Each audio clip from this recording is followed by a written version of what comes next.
Last class में हमने पढ़ा कंसिडरेशन का मीनिंग क्या है, कंसिडरेशन के टाइप्स क्या है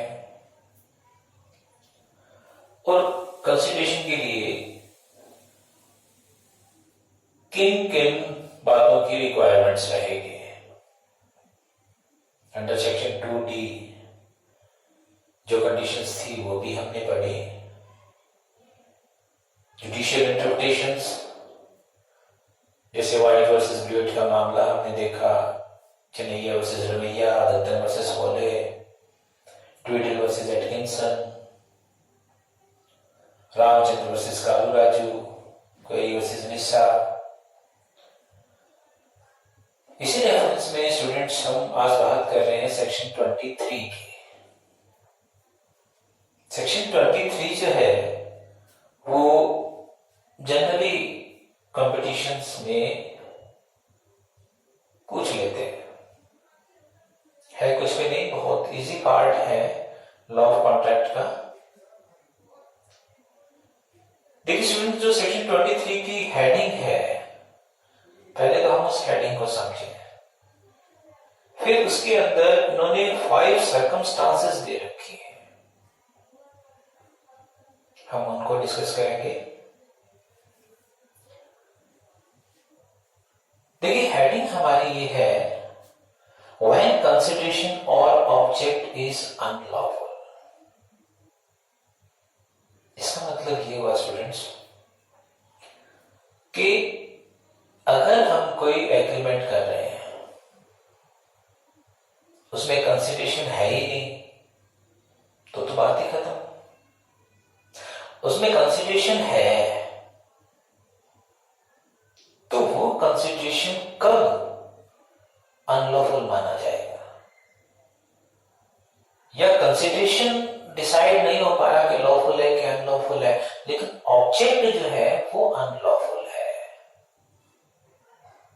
तो हेडिंग हमारी ये है कि किसी भी ट्रांजैक्शन में, I am not saying agreement और कॉन्ट्रैक्ट, किसी भी ट्रांजैक्शन में कंसिडरेशन या ऑब्जेक्ट कब अनलॉफुल होगा। There are 5 circumstances. यहां पर एक चीज आप और ध्यान रखिएगा कि according to the bare act language, these are 5 circumstances when consideration or object can be treated as unlawful. But most of the books and most of the teachers, including me also, we teach our students dividing these circumstances into 6 categories in spite of 5 categories. जो आपकी 5th category है, जो 5th circumstances है, इसमें immoral और public policy दो अलग अलग पॉइंट हैं। बेयर एक्ट की लैंग्वेज में ये दोनों ही 5th सर्कमस्टांसेस में इंक्लूड है, लेकिन हम बच्चों को समझाते टाइम इनको अलग अलग कर लेते हैं। अब ये चीज कंपटीशन लेवल पे बड़ी प्रॉब्लम क्रिएट करती है, क्योंकि कुछ क्वेश्चंस ऐसे आ जाते हैं जो बेस्ड ऑन बेयर एक्ट, भाई आपके बेयर एक्ट के अंदर, जैसे आईपीसी में पूछ लिया जाए कि भाई कितने पनिशमेंट्स आपके हैं आईपीसी में दी हुई, या कॉन्स्टिट्यूशन में पूछ लिया जाए कितने आर्टिकल्स हैं अकॉर्डिंग टू नंबर। तो ये चीज अपने को थोड़ी सी यहाँ पे ध्यान रखनी है कि सेक्शन 23 जो है प्रोवाइड्स ओनली 5 सर्कमस्टांसेस। अब हेडिंग पे दोबारा आते हैं। हेडिंग है हमारी when consideration or object is unlawful. तो जिन बच्चों ने लास्ट क्लास हमारी नहीं देखी, वो उनसे रिक्वेस्ट रहेगी कि इससे पहले वाली क्लास कंसिडरेशन की आप एक बार जरूर देख लें, क्योंकि कंसिडरेशन का जो पार्ट है हमारा लॉ ऑफ कॉन्ट्रैक्ट में, वो सबसे ज्यादा इंपॉर्टेंट है। कंसिडरेशन का मतलब होता है स्टूडेंट समथिंग इन रिटर्न। आप शॉप से से कोई भी गुड्स परचेज कर रहे हैं तो शॉपकीपर आपको गुड्स दे रहा है और आप उसको उसकी कीमत दे रहे हैं। तो ये जो समथिंग इन रिटर्न है, दिस इज कॉल्ड कंसिडरेशन। कल के चैप्टर में एक बहुत अच्छी बात मैं आपको बताने भूल गया। जो पॉलक हैं, मिस्टर पॉलक, उन्होंने बहुत अच्छी डेफिनेशन दी है कंसिडरेशन की। ये मैं बुक कल पढ़ रहा था, जैसायर वर्सेस फीवर्ट की, उसमें भी मेंशन है। Consideration is cost of A promise. इसका मतलब ये हुआ बच्चों कि आपके और मेरे बीच में जो प्रॉमिस क्रिएट हुआ है, उस प्रॉमिस की जो कीमत है, बस वही कंसिडरेशन है। अब उस प्रॉमिस की कीमत, जैसे मान लीजिए कि मैं आपका हॉर्स जो है, आपका घोड़ा परचेज कर रहा हूं। अब वो घोड़ा आप 1 लाख में दे रहे हैं, तो हमारे इस प्रॉमिस की कीमत 1 लाख रुपया है। अगर वो घोड़ा आप 10 लाख में दे रहे हैं तो उसकी कीमत 10 लाख है। अगर वो घोड़ा आप मुझे सिर्फ 10,000 में दे रहे हैं तो फिर उसकी प्राइस, उसकी कॉस्ट 10,000 है। तो इसका मतलब ये हुआ cost of the promise is called consideration.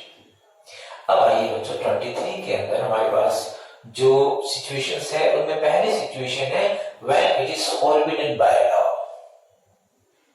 अब आप यहां पे ये देखिएगा कि लॉ के अंदर हम 2 तरह के वर्ड्स यूज करते हैं, एक फॉरबिडन बाय लॉ और दूसरा प्रोहिबिटेड बाय लॉ। तो एक बार किसी कंपटीशन में ये चीज भी पूछ ली गई कि सेक्शन 23 जो है इंडियन कॉन्ट्रैक्ट एक्ट का, उसके अंदर कौन कौन से पॉइंट्स जो है वो इंक्लूड है।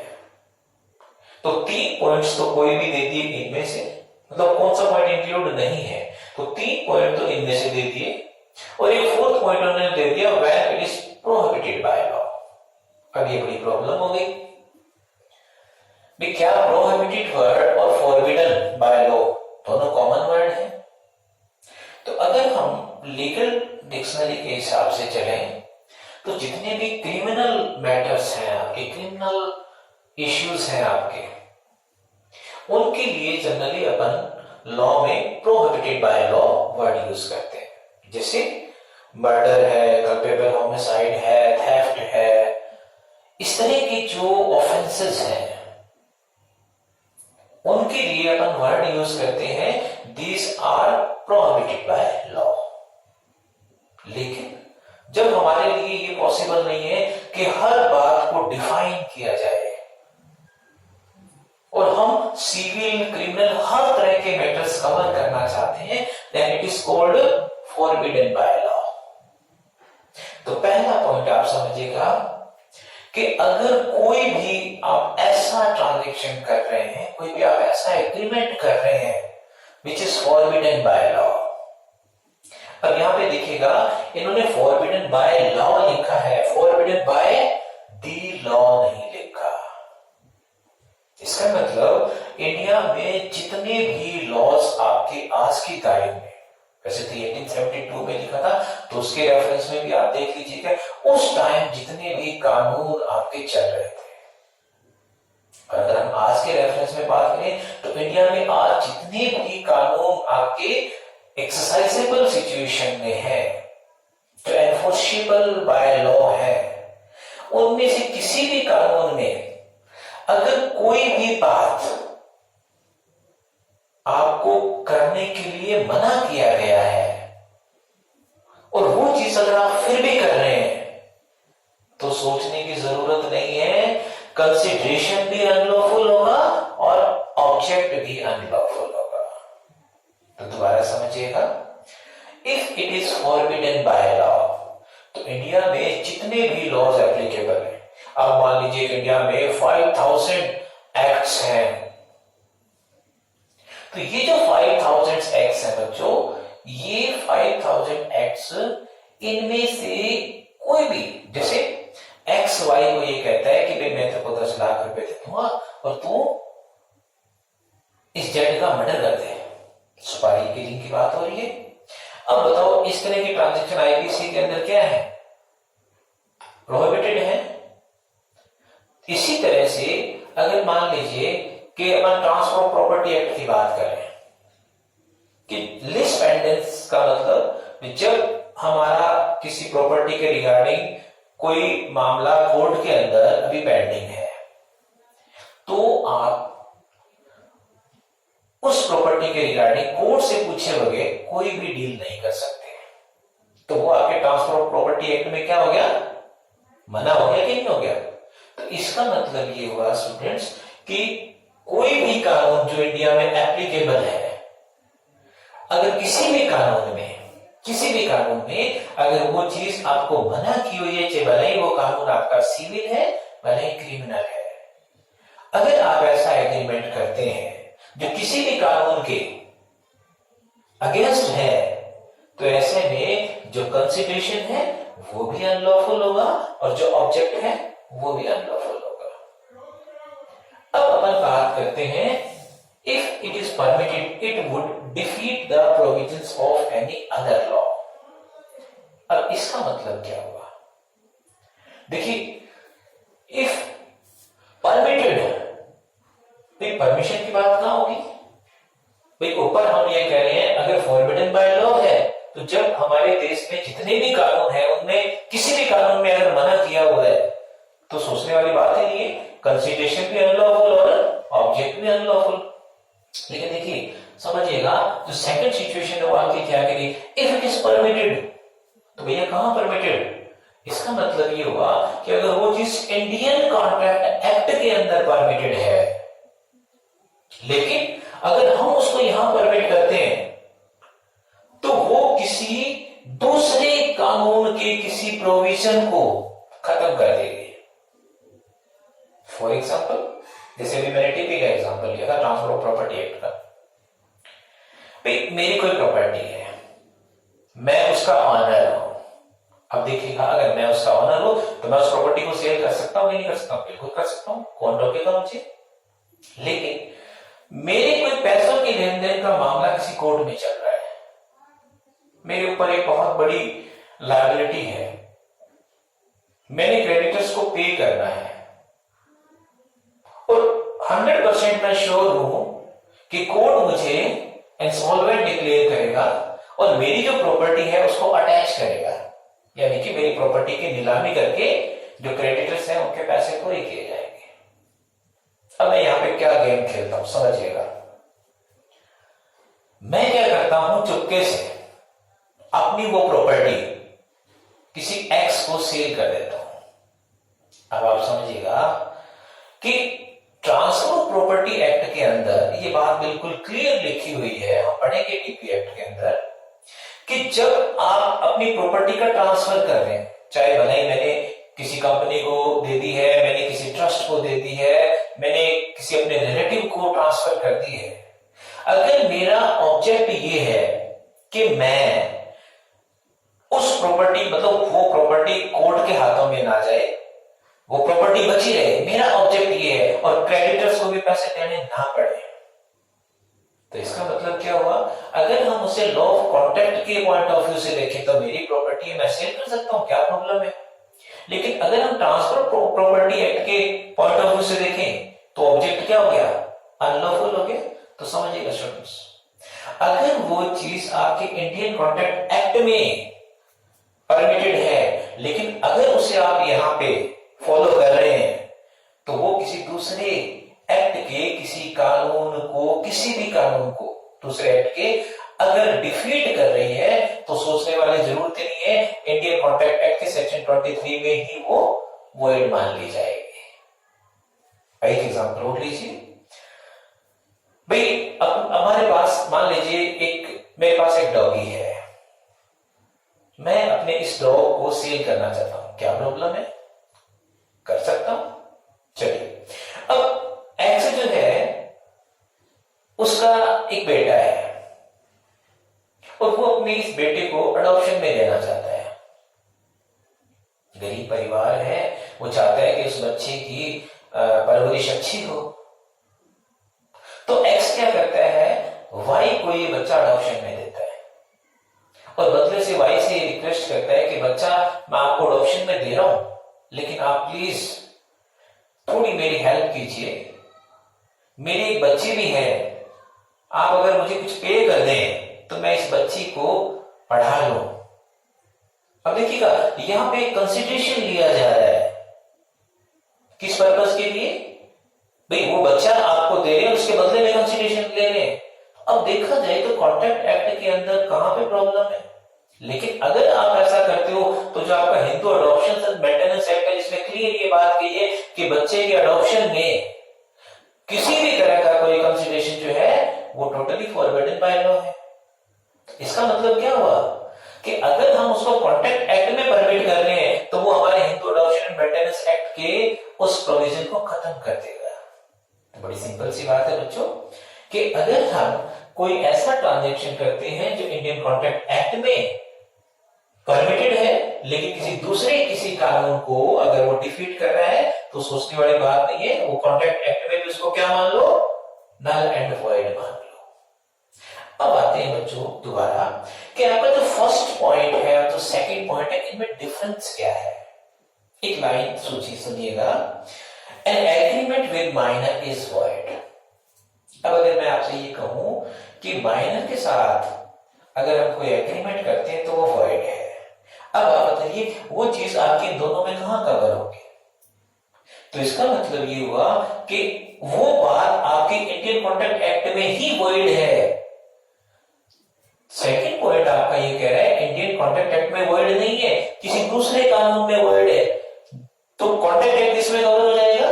फर्स्ट में कवर हो जाएगा। तो जब हम कहते हैं फॉरबिडन बाय लॉ, तो उसके अंदर जितने भी कानून हैं इंडिया में, including Indian contract act also. और दूसरा जो पॉइंट है उसमें इंडियन कॉन्ट्रैक्ट एक्ट के अलावा बाकी जितने भी कानून हैं वो सारे आपके इंक्लूड होंगे। अब आते हैं, बात करते हैं तीसरे पॉइंट पे। यहां पर एक चीज मैं और आपके साथ डिस्कस करूंगा स्टूडेंट्स। कई बार स्टूडेंट्स ये कहते हैं कि सर कंसिडरेशन और ऑब्जेक्ट, जब कंसिडरेशन अनलॉफुल है तो ऑब्जेक्ट भी अनलॉफुल ही होगा ना, तो ये क्या दोनों अलग अलग हैं क्या? तो स्टूडेंट्स यहाँ पे आप बात समझिएगा। जैसे मान लीजिए मैंने आपको भी ट्रांसफर ऑफ प्रॉपर्टी एक्ट जो है उसकी मैंने बात की कि भाई मेरे कुछ क्रेडिटर्स हैं, मुझे उनको पे करना है और मैं उस प्रॉपर्टी को सेल करना चाहता हूं। अब मैंने उस प्रॉपर्टी को किसी मिस्टर एक्स को सेल कर दी, तो यहां पे देखिएगा एक्स को प्रॉपर्टी मिल रही है, मुझे पैसा मिल रहा है, तो कंसिडरेशन में तो कोई प्रॉब्लम नहीं है। लेकिन मेरे इस एक्ट के पीछे जो ऑब्जेक्ट है वो क्या है? ऑब्जेक्ट है टू डिफ्रॉड द क्रेडिटर्स। जो मेरे क्रेडिटर्स हैं मैं उनको धोखे में लगाना चाहता हूं। तो इसका मतलब अगर कंसिडरेशन हमें लग रहा है कि बिल्कुल सही है पर ऑब्जेक्ट में गड़बड़ है, तो इसका मतलब कंसिडरेशन भी क्या मान लो, गड़बड़ी है। और अगर मान लीजिए मैं कहता हूं एक्स को कि यार भाई तू मेरे से 500 रुपए ले ले, मेरी ये जो फाइल है ना, इस फाइल को तू बाकी फाइल से पहले ऑफिसर तक पहुंचा दे। तो यहां पे देखिएगा मेरा ऑब्जेक्ट ही, मैं रिश्वत दे रहा हूं ना, मेरा ऑब्जेक्ट ही क्या है? अनलॉफुल है। तो अगर कंसिडरेशन अनलॉफुल है तो ऑब्वियसली ऑब्जेक्ट अनलॉफुल मान लीजिए, और ऑब्जेक्ट अनलॉफुल है तो आप कंसिडरेशन को अनलॉफुल मान लीजिए, और सेक्शन 23 में इस तरह के ट्रांजैक्शन आपके क्या हो जाएंगे? वॉइड हो जाएंगे। अब आइएगा हम बात करते हैं थर्ड पॉइंट पे। थर्ड पॉइंट में आप देखिए लिखा हुआ है व्हेन इट इज फ्रॉडुलेंट। अब ये जो वर्ड है आपका बच्चों फ्रॉडुलेंट, यहां पे थोड़ी सी आपको एक एक्स्ट्रा अंडरस्टैंडिंग डेवलप करनी पड़ेगी, because under section 17 of the Indian contract act we will talk about fraud. जब अपन फ्री कंसेंट का चैप्टर करेंगे तो वहां पे सेक्शन 17 के अंदर जो ट्रांजैक्शंस हैं फ्रॉड के, भाई मैंने आपके साथ कोई एक ऐसा एग्रीमेंट कर लिया जिसमें मेरे को पता है कि मैं आपसे झूठा प्रॉमिस कर रहा हूं, मैं जो स्टेटमेंट दे रहा हूं वो फॉल्स है, मैं जो प्रॉमिस कर रहा हूं मुझे पता है कि मैं उसे कंप्लीट नहीं कर सकता, तो नॉइंगली वॉलंटरली मैं आपके साथ कोई प्रॉमिस क्रिएट कर रहा हूं, आपको धोखा दे रहा हूं, आपको डिसीट कर रहा हूं, तो वहां पे जो फ्रूट वर्ड यूज किया हुआ है 17, उसका जो इफेक्ट है सेक्शन 19 के अंदर वो है अवॉइडेबल। इसका मतलब ये हुआ कि आप मेरे साथ फ्रॉड करें या मैं आपके साथ फ्रॉड करूं अंडर इंडियन कॉन्ट्रैक्ट एक्ट, तो वो चीज वॉइड नहीं वॉइडेबल होगी। अगर आपने मेरे साथ फ्रॉड किया, मैं कोर्ट में गया और मैंने प्रूव किया कि आपने मेरे साथ फ्रॉड किया, तो कोर्ट मेरी हेल्प करेगा, नहीं तो कोई हेल्प नहीं है, वो चीज वैलिड है। अब कुछ स्टूडेंट्स को यहाँ प्रॉब्लम आएगी कि सर वहां पे फ्रॉड में तो हम पढ़ते हैं कि वो वॉइडेबल है, लेकिन यहाँ पे फ्रॉडुलेंट वर्ड आ गया और आपने क्या कह दिया कि ये वॉइड है। तो आप क्यों समझ लीजिएगा स्टूडेंट्स इसको कि जब हमारे फ्रॉड की डिग्री थोड़ी सी ज्यादा हो जाए, इट बिकम्स फ्रॉडुलेंट। या आप इसको यूं समझ लीजिएगा, बहुत अच्छा एग्जांपल हमारे सामने है कि अगर एक्स और वाई दोनों मिलके किसी थर्ड पर्सन के साथ फ्रॉड कर रहे हैं, तो एक्स और वाई के बीच में ये जो कॉन्स्पिरेसी हुई है, ये जो षड्यंत्र हुआ है किसी थर्ड पर्सन के साथ फ्रॉड करने का, वो चीजें आपकी सारे के सारे इसमें कवर हो जाएंगे। अब एग्जांपल देखिएगा, बड़ा अच्छा एग्जांपल हमारे पास है,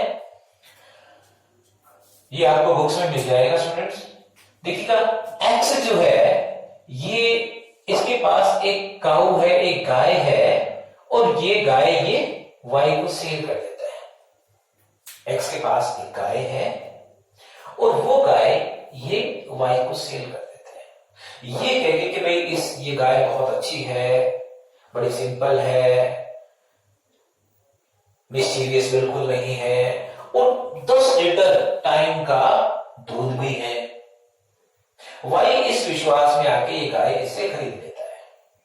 चलो जी, जब ये गाय वाई के पास जाती है तो पता लगता है वाई को कि भाई ऐसी कोई बात नहीं है, गाय काफी दिनों से बीमार भी है, इसका इलाज भी चल रहा था, और दूध का तो इतना मतलब ही नहीं है। तो इसका मतलब सीधा सा ये हुआ बच्चों कि एक्स ने वाई के साथ क्या किया, फ्रॉड किया। अब वाई के पास रास्ता है कि वो इसके खिलाफ कोर्ट में जाए, और अगर वो ये चीज प्रूव कर दे तो कोर्ट किसकी हेल्प करेगा, वाई की हेल्प करेगा। तो इसका मतलब विद कंपनसेशन इसको पैसे वापस करने पड़ेंगे और गाय इससे वापस लेनी पड़ेगी। लेकिन यहाँ पे देखिएगा कहानी में ट्विस्ट क्या है। ट्विस्ट ये है स्टूडेंट्स कि जैसे ही एक्स को पता लगता है कि वाई इसके खिलाफ कोर्ट में जाएगा, तो यहाँ पे एक्स वाई के साथ एक एग्रीमेंट और कर लेता है कि भाई तू चुप रह, एक छोटा सा काम करना है, जैसे जैसे मैं कहूं ना बस तू वैसा वैसे करना। लेकिन मैं तो ठहरा व्यापारी आदमी, गाय मैं आगे बिकवा दूंगा और उसका कमीशन भी लूंगा मैं। तो देखिए स्टूडेंट्स, कमीशन एक्वायर करना कोई अनलॉफुल नहीं है। हाँ, ऐसा नहीं है कि मेरे इसके मामले में कमीशन मिल जाए। तो यहाँ पे एक्स जो है वो वाई को ये कह रहा है कि मैं तेरी गाय आगे बिकवा दूंगा, तो मुझे इसके बदले में जो मेरा कमीशन बनता है वो मुझे तो पे करेगा। भाई चल ठीक है यार, कोर्ट में जाऊंगा, इतने पैसे लगेंगे, झंझट होंगे, इससे अच्छा तो मेरी गाय बिकवा दे। अब यहाँ पे एक्स क्या करता है, जेड से बात करता है कि भाई साहब आपको एक बहुत अच्छी गाय दिलवा देता हूं। जेड एक्स की बातों में आ जाता है और ये गाय वाई से खरीद लेता है। लेकिन फिर वही प्रॉब्लम, अब जेड को पता लग गया कि भाई ये तो मेरे साथ क्या हो गया, फ्रॉड हो गया। अब देखिएगा अपने को यहाँ पे ये देखने बच्चों कि यहाँ पे आपके टोटल ट्रांजैक्शंस कितने हो गए हैं। तो आप देखिएगा थोड़ा सा, आप अगर इस एग्जांपल को अगर समझ चुके हैं तो आप समझेंगे कि पहला एग्जांपल हुआ हमारा एक्स और वाई के बीच, जो उसने गाय बेची। दूसरा फिर ट्रांजैक्शन हुआ हमारा एक्स और वाई के बीच, ये कि भाई मैं तेरी गाय आगे किसी को बिकवा दूंगा और उसके बदले में मुझे कमीशन मिलेगा। तीसरा ट्रांजैक्शन सोचिएगा कि किसके बीच में हुआ। तीसरा ट्रांजैक्शन क्या एक्स और जेड के बीच में हुआ या वाई और जेड के बीच में। तीसरा जो ट्रांजैक्शन हुआ है वो हुआ है आपका वाई और जेड के बीच में। क्यों? क्योंकि गाय का ऑनर कौन है, वाई है। तो एक्चुअल में एक्स ने एजेंट की तरह काम कर रहा है, ऑनर कौन है, वाई है, प्रॉमिसर कौन है, वाई है। तो आपका तीसरा एग्जांपल हुआ वाई और जेड के बीच में। अब इन तीन, ये जो आपके 3 इलस्ट्रेशन मतलब तीन हमने जो ट्रांजेक्शन किए इनमें दो ट्रांजेक्शन तो आपके एक जैसे हैं। कैसे? एक्स ने वाई के साथ फ्रॉड किया और वाई ने जेड के साथ फ्रॉड किया। लेकिन ये जो सेकंड ट्रांजेक्शन है जिसमें एक्स ने वाई को ये कहा कि यार भाई मैं ना चुप रहना, मैं तेरी गाय आगे दिखवा देता हूं, यहां पे एक कॉन्स्पिरेसी की कंसेप्ट आ गई। ये कॉन्स्पिरेसी वैसी नहीं है जैसे अपन आईपीसी में पढ़ रहे हैं, तो वो कंसेप्ट आपकी यहां पे क्रिएट हो गई। तो यहां पे आप देखिएगा, यहां पे जो ऑब्जेक्ट है वो आपका क्या है? अनलॉफुल है। इस तरह के ट्रांजेक्शन्स को हम फ्रॉडुलेंट मानेंगे। तो अगर हम फर्स्ट ट्रांजेक्शन की बात करें तो सेक्शन 17 एप्लीकेबल होगा, अगर हम थर्ड ट्रांजेक्शन की बात करें तो भी सेक्शन 17 एप्लीकेबल होगा। लेकिन दो लोग मिलकर किसी थर्ड पर्सन के साथ फ्रॉड करने की कॉन्स्पिरेसी कर रहे हैं। कॉन्स्पिरेसी वर्ड मैं यहाँ पे आईपीसी के सेंस में यूज नहीं कर रहा हूं, जनरल सेंस में यूज कर रहा हूं। तो ये जो आपस के अंदर मतलब एक तरह का एक अनलॉफुल एग्रीमेंट कर रहे हो कि वे किसी हम थर्ड पर्सन के साथ फ्रॉड करें, तो ये सारे के सारे इस तरह के ट्रांजेक्शंस आपके इस थर्ड पॉइंट में कवर हो जाएंगे। अब आता है हमारे पास fourth point, if it is injurious to the person और प्रॉपर्टी ऑफ अनदर। ये बड़ा अजीब सा पॉइंट है स्टूडेंट्स। जब भी ये चीज फेस टू फेस क्लासेस में हम पढ़ाते हैं तो वहां पे बच्चे एक क्वेश्चन जरूर पूछते हैं, क्या कि सर एक्स जो है वो वाई को जान से मारने की धमकी देता है, या एक्स जो है वो वाई को जान से मारने के लिए किसी पर्सन को हायर करता है। जैसे एक्स ने जेड को ये कहा कि भाई तू वाई को मार दे, मैं तुझे इतना पे कर दूंगा। तो ये हेडिंग देखिएगा बच्चों, if it is injurious to person और प्रॉपर्टी। मैं अगर एक्स को कह दूं कि तुम ऐसे 1000 रुपए ले ले, बाहर एक कार खड़ी है उसमें आग लगा दे, तो क्या आपका ये पॉइंट कवर होगा? नॉट। अगर हम किसी पर्सन को या किसी प्रॉपर्टी को नुकसान पहुंचा रहे हैं और वो नुकसान पहुंचाते टाइम हम ऐसा कोई ऑफेंस कर रहे हैं जो इंडियन पेनल कोड में कवर हो रहा है, तो स्टूडेंट्स आपका ये पॉइंट एप्लीकेबल नहीं होगा। तो इसका मतलब अगर हम किसी पर्सन या प्रॉपर्टी को नुकसान पहुंचा रहे हैं, जैसे अपन ने मिसचीफ क्रिएट किया 425 आईपीसी के अंदर मिसचीफ को डिफाइन किया हुआ है, या हम कोई थेफ्ट का ऑफेंस कर रहे हैं, या हम डेपर्टी की बात कर रहे हैं, हम लूट की बात कर रहे हैं, रॉबरी की, तो वो चीजें आपकी यहां कवर नहीं होती। वो सारी की सारी बातें तो आपके फर्स्ट पॉइंट में ही कवर हो जाएंगी, when it is forbidden by law। तो फिर यहां क्या कवर होगा?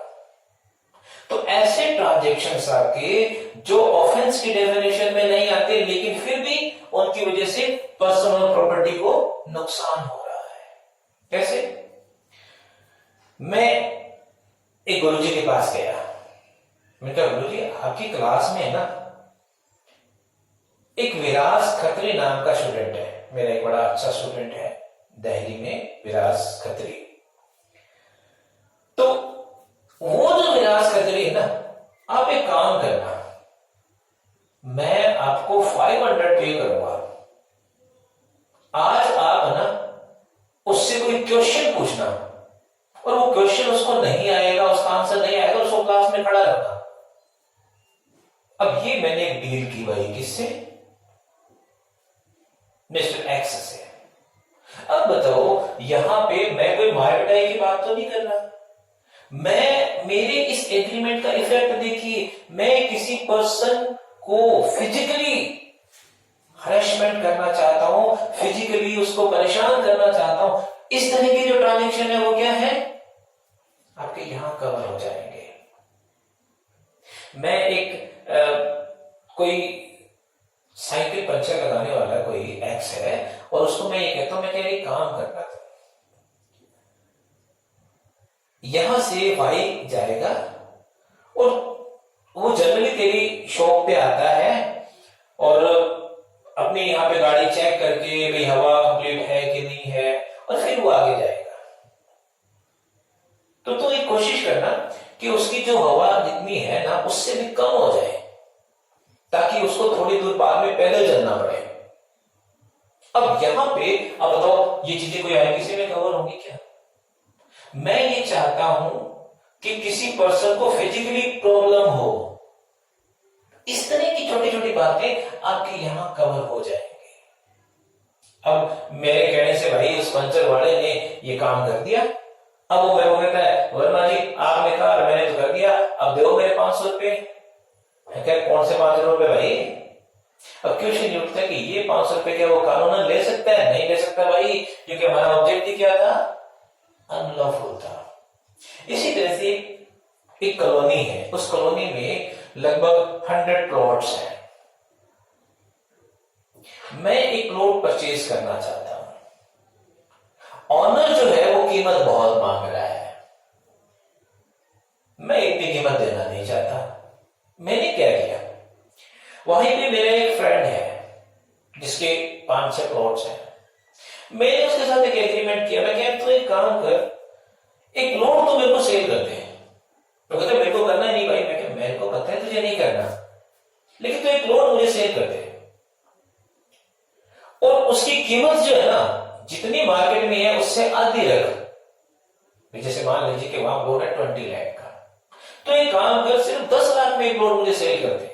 हालांकि एक्चुअल में नहीं करना, एक्चुअल में नहीं करना।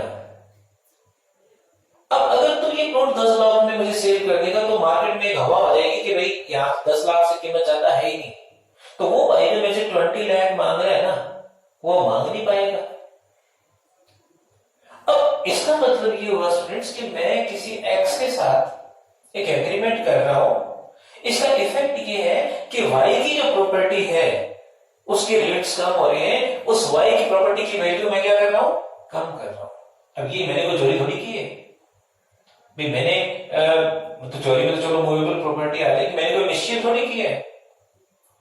तो इसका मतलब ये हुआ कि ऐसा कोई ऑफेंस नहीं किया जो आईपीसी में कवर हो, लेकिन फिर भी मैं किसी पर्सन को या उसकी प्रॉपर्टी को नुकसान पहुंचा रहा हूं, तो आपके अंडर सेक्शन 23 वो सारे के सारे पॉइंट्स कवर हो जाएंगे। अब आती है बात last but not the list, court regards as immoral और अगेंस्ट पब्लिक पॉलिसी। एक तो बच्चों ध्यान रखिएगा, ऊपर के जितने भी आपके चारों सिचुएशंस हैं उनमें कोर्ट वर्ड इन्होंने नहीं लिखा।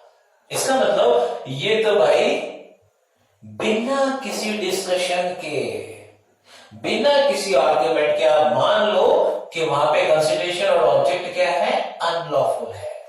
लेकिन अगर वो चीज इमोरल है, जो भी एग्रीमेंट आपने किया है, अगर आप उसे इमोरल कह रहे हैं या वो अगेंस्ट पब्लिक पॉलिसी है, तो ये स्टूडेंट्स बात ध्यान रखिएगा, वो इमोरल कहने का राइट आपको या मुझे नहीं है।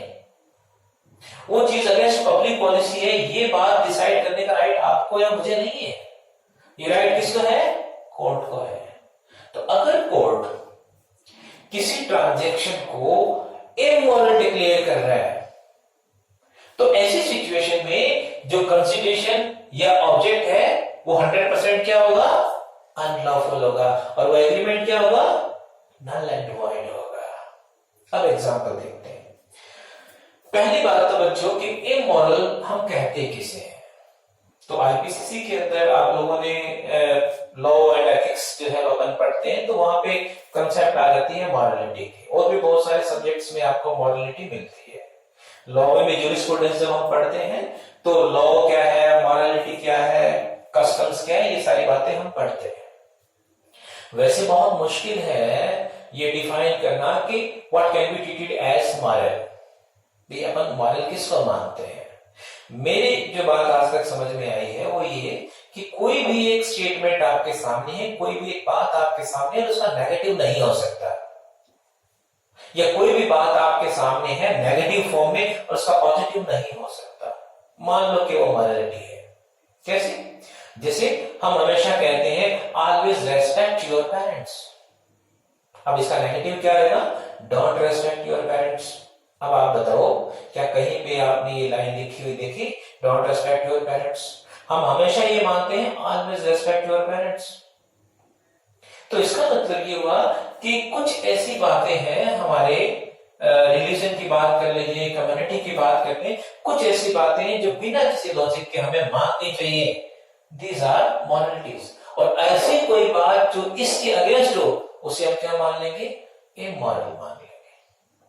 अब यहाँ पे आपका सेक्शन 23 ये तो डिफाइन नहीं करता कि किस किस बात को इमोरल माना जाए, लेकिन अगर हम जुडिशियल इंटरप्रिटेशंस देखें बच्चों, ज्यादातर जो केसेस आपके इस 5th पॉइंट में जो जुडिशरी ने कवर किए हैं वो सारे के सारे आपके सेक्सुअल हरेसमेंट के मामले हैं।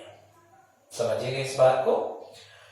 सेक्सुअल हरेसमेंट का मतलब ये हुआ कि एक्स जो है वो एक लेडी वाई को अपने साथ रखना चाहता है विदाउट मैरिज। तो इसका मतलब वो वाई को अपनी रखेल या कैप्ट रखना चाहता है।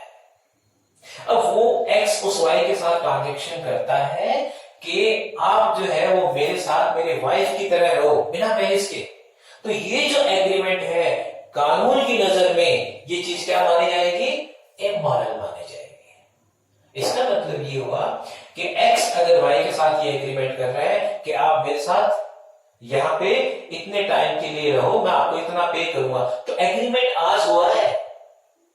इसका इफेक्ट क्या है, प्रोस्पेक्टिव, मतलब आगे इसका इफेक्ट आ रहा है, यानी कि वो आज ये डिसाइड कर रहे हैं कि आगे क्या करना है। तो इस तरह का अगर एग्रीमेंट आप कर लेते हो तो अंडर सेक्शन 23 यहाँ पे कंसिडरेशन और ऑब्जेक्ट दोनों ही क्या माने जाएंगे, अनलॉफुल माने जाएंगे। लेकिन स्टूडेंट्स ये जो पॉइंट है आपका वो आज के रेफरेंस में अगर देखा जाए तो बहुत कुछ इसमें चेंजेस आ चुके हैं। कैसे, अब आपको पता है सुप्रीम कोर्ट के डिसीजन के बाद कि जो लिविंग रिलेशंस की कंसेप्ट है आपके, सुप्रीम कोर्ट ने जब उस लिविंग रिलेशन की कंसेप्ट को परमिट कर दिया है तो आप देखिएगा ये जो प्रोविजन है ये कितना एग्जिस्ट करता है।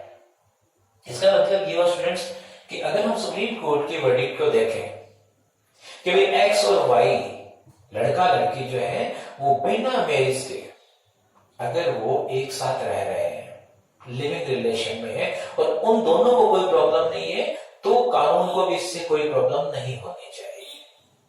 अब ऐसी सिचुएशन में अगर वो लड़का उस लड़की को कुछ पे करने की बात भी कर रहा है तो क्वेश्चन ये उठता है कि क्या लड़की को वो पेमेंट मिलेगी।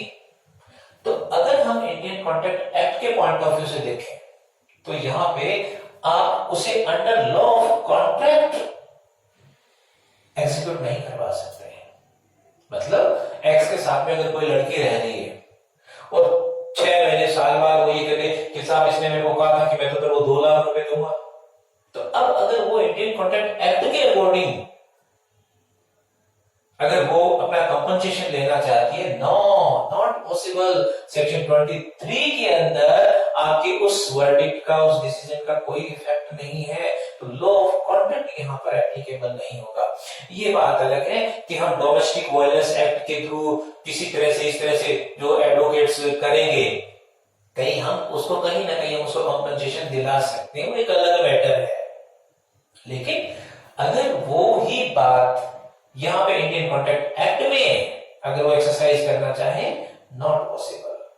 इसी पॉइंट के अंदर आता है अगर कोर्ट आपके एग्रीमेंट को अगेंस्ट पब्लिक पॉलिसी जो है वो मान ले।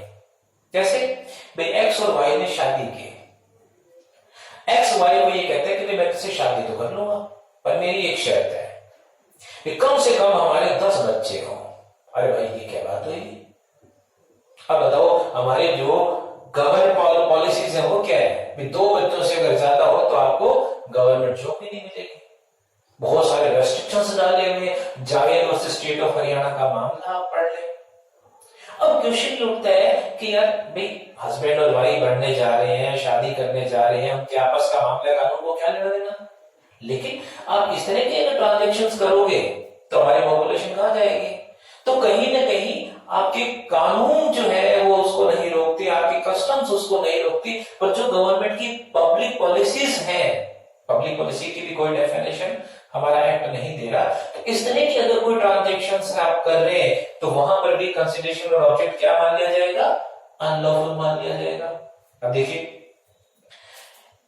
एक्स जो है वो वाई के पास जाता है, कह रहा है भाई मैं तेरी शादी करवा दूंगा, बड़े अच्छे घर में करवा दूंगा।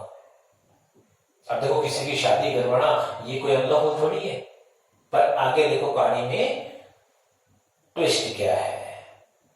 वाई को वो ये कहता है कि मैं तेरी मैरिज करवा दूंगा, लेकिन एक शर्त है, तुझे जितना भी मिलेगा ना उसका 5% कमीशन मुझे पे करना पड़ेगा। अब यहां पे आगे कहानी गड़बड़ होगी। इसका मतलब अगर यहां पे वाई को 10 लाख रुपए की डाउरी मिल रही है तो उसका 5% उसको मिलेगा। उसको अगर 50 लाख मिल रहे हैं तो उसका 5% उसको मिलेगा। तो अब यहाँ पे ये जो एक्स जो मैरिज करवा रहा है ना, वो कोशिश करेगा कि ज्यादा से ज्यादा वाई को डाउरी मिले, ज्यादा से ज्यादा उसको पैसा मिले, ताकि उसका कमीशन ज्यादा से ज्यादा हो। अब बताओ, अगर हम इस तरह के एग्रीमेंट्स को परमिट करें तो जो हमारी डाउरी सिस्टम है, जिसे हमने कानून बना के रोकने की कोशिश की है, सोशल रिफॉर्म्स हम क्रिएट कर रहे हैं, तो क्या उन चीजों को हम अगर इस तरह के एग्रीमेंट्स को परमिट किया जाए तो क्या वो चीजें रुकेंगी? तो इसका मतलब ये हुआ कि कहीं ना कहीं इस तरह के ट्रांजैक्शन हमारी पब्लिक पॉलिसी के अगेंस्ट है। यहां पे दो वर्ड आप बहुत अच्छे से समझिएगा। एक है आपका मेंटेनेंस ऑफ शूट और दूसरा है आपका चैम्पर्टी। अब मैं इसको भी एग्जांपल से बता दूं। मैंने एक्स को कुछ 10 लोगों के सामने भला बुरा कह दिया, मतलब मैंने एक्स की डेफेमेशन कर दी। अब एक्स का पूरा राइट है कि वो मेरे खिलाफ कोर्ट कार्रवाई करे, लेकिन बाद में मुझे फील हुआ और मैंने एक्स को जो है वो लिखा कि भाई मैं आपसे माफी मांगता हूं और मैं कंपनसेशन पे करने के लिए भी रेडी हूं। ये बात मैंने एक्स तक पहुंचा दी। अब वाई जो एक्स का दोस्त है वो एक्स को कह रहे कि यार भाई तू एक काम कर, तू आरपी वर्मा के अगेंस्ट केस फाइल कर, तो उसकी बात मत मान, हर हाल में तू उसके खिलाफ केस फाइल कर। अब एक्स कहता है यार भाई क्यों केस के चक्कर में पड़े, अगला माफी भी मांग रहे हैं और ऊपर से 10,000 रुपए कंपनसेशन भी दे रहे हैं, कोर्ट में भी जाऊंगा तो क्या होगा, कोई फांसी थोड़ी चढ़ा देंगे, मिलेगा तो मेरे को कंपनसेशन ही, और ये बिना कोर्ट में जाए मुझे दे रहे हैं। लेकिन वही अड़ा हुआ है कि नहीं नहीं यार तो एक काम कर, मैं जितना खर्चा लगेगा कोर्ट का वो मैं देने के लिए तैयार हूं। देखो शूट को मेंटेनेंस दे रहे हैं वो। अब क्वेश्चन ये उठता है इसमें प्रॉब्लम कहां है? प्रॉब्लम है स्टूडेंट्स, यहां पे एक्स से मैं माफी मांग रहा हूं और मैं कंपनसेशन भी दे रहा हूं, तो इसका मतलब उसको जस्टिस मिल रहा है बिना कोर्ट में जाए। अब अगर बिना कोर्ट में जाए उसको जस्टिस मिल रहा है तो इसका बड़ा सिंपल सा मतलब है कि कोर्ट में उसको नहीं जाना चाहिए। अब इस तरह के मामले में अगर कोर्ट में जाएंगे तो हमारे कोर्ट्स के अंदर तो आगे ही बहुत सारे मामले हैं, बेवजह वो डिले हो रहे, तो कहीं ना कहीं इस तरह के ट्रांजैक्शंस आपके क्या हो गए, अगेंस्ट पब्लिक पॉलिसी होगी। इसी तरह से एक वकील साहब के पास एक केस आया, कोई प्रॉपर्टी का मामला था। वकील साहब कहते कि यार ये प्रॉपर्टी तो है ना, ये केस तो अपने जीत लेंगे, लेकिन जीतने के बाद ये प्रॉपर्टी आप मेरे को सेल करोगे। अब यहाँ पे अपनी पार्टी के साथ इस तरह की अगर वो डील कर रहा है, मैंडे इन्फ्लुएंस की बात नहीं कर रहा है यहाँ पे, इस तरह की अगर वो डील कर रहा है तो आप यहाँ पे ये देखिएगा कि किसी सूट के अंदर, किसी केस के अंदर जो फ्रूट्स क्रिएट हो रहे हैं, जो रिजल्ट्स आ रहे हैं, हम उनको पहले से ही परचेज करने की कोशिश कर रहे हैं। वैसे तो क्या प्रॉब्लम है, मान लीजिए मेरी कोई प्रॉपर्टी है और वो डिस्प्यूट में है और मैं उस प्रॉपर्टी को सेल करना चाहता हूँ, मुझे मिल जाए तो मैं सेल कर रहा हूँ, और वकील साहब ये खरीदना चाहते तो मुझे तो मेरे पैसे मिलेंगे ही ना। प्रॉब्लम क्या है? पर प्रॉब्लम है अगर मेरे वकील साहब उसी प्रॉपर्टी को खरीदना चाहते हैं तो वो पूरा का पूरा दम लगा देंगे उस केस को जीतने में, तो कहीं ना कहीं हम इनडायरेक्टली अगर इस तरह की बातों को परमिट कर देते हैं तो कहीं ना कहीं हम करप्शन की तरफ जा रहे हैं। कोई बात नहीं, आप पहले से डील मत करो, जब वो प्रॉपर्टी जीत ले तो फिर आप उससे डील कर लो। प्रॉब्लम कहां है? तो इसका मतलब ये हुआ कि अगर हम कोई भी ऐसा एग्रीमेंट करते हैं जो चैम्पर्टी की रेंज में आ जाए या और किसी वे में पब्लिक पॉलिसी के अगेंस्ट हो, तो वो सारे के सारे ट्रांजैक्शंस हमारे क्या आएंगे, नल एंड वॉइड आएंगे, और कंसीडरेशन और ऑब्जेक्ट हमारा क्या होगा, अनलॉफुल होगा। तो देखिए बच्चों, ये आपका सेक्शन 23 था, जिसके अंदर हमारे पास 5 कंडीशंस हैं, 5 circumstances हैं।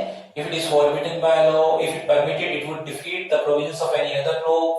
If it is fraudulent, if it is injurious individual person, property of another, or if the court regards it immoral or against public policy. तो ये हमारे पास सेक्शन 23 था। उम्मीद है आपको ये समझ में आ गया होगा। किसी भी तरह का कोई क्वेश्चन आपके माइंड में हो तो आप प्लीज मुझे मैसेज कर सकते हैं 9785180929 पे। हमारा जो नेक्स्ट टॉपिक रहेगा सेक्शन 25 का, an agreement without consideration is void. Students, फिर मैं आपसे रिक्वेस्ट करूंगा कि आप मेरे चैनल को सब्सक्राइब कीजिएगा, लाइक कीजिएगा, अपने बाकी साथियों को भी कहिएगा कि वो मेरे चैनल को सब्सक्राइब करें। मैं कोशिश करूंगा आपकी हर प्रॉब्लम मतलब रिलेटेड टू दिस सब्जेक्ट मैं उसको सॉल्व कर सकूं। Thank you students.